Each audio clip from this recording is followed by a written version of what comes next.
Hello, I'm Galifianakis, and this is a presidential episode of Between Two Ferns. Please welcome our guest today, John F. Kennedy.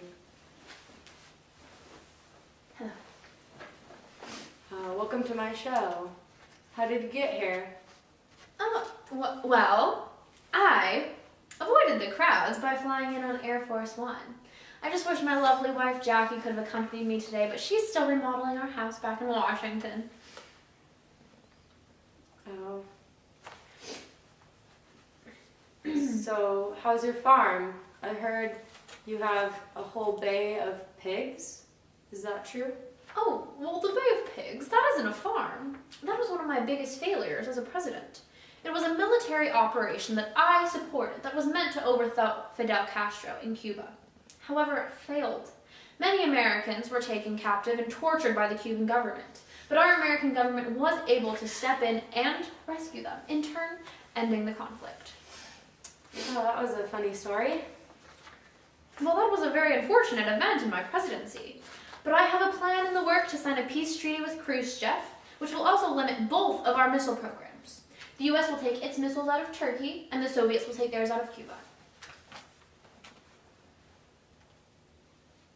So I hear there's been a lot of violence in Birmingham. Birmingham. Do you plan on doing something about that?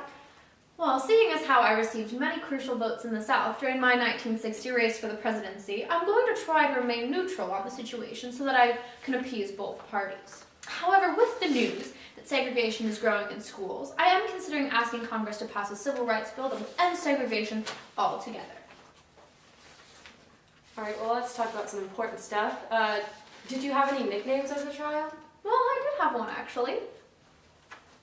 What was it? Skeleton Man? Addison?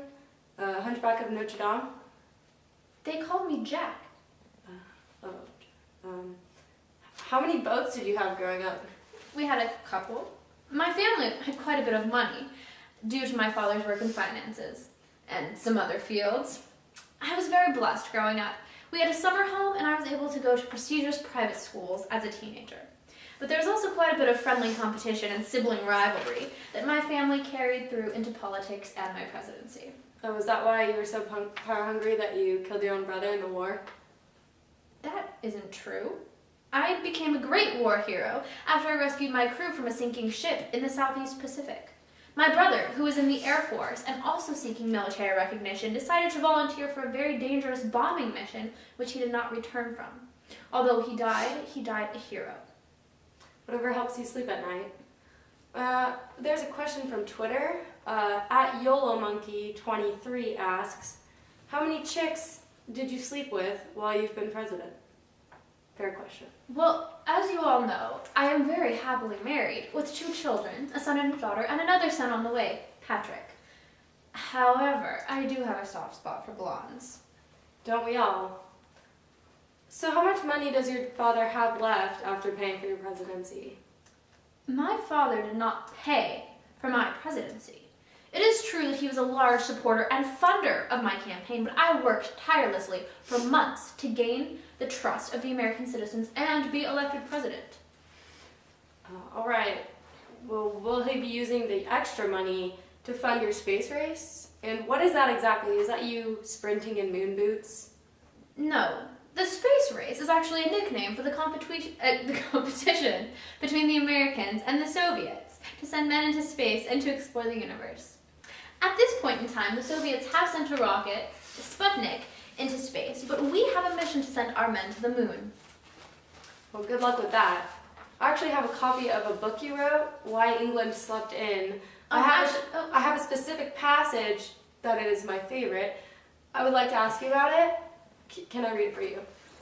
Of course. I love speaking to people that take an interest in my writing. All right. Let's see. The outside of the Diamond Sun Casino could not have looked more ordinary. Okay, it was pink, but I thought these kinds of places were supposed to be glitzy, and this one squatted down in the road like a big cake box.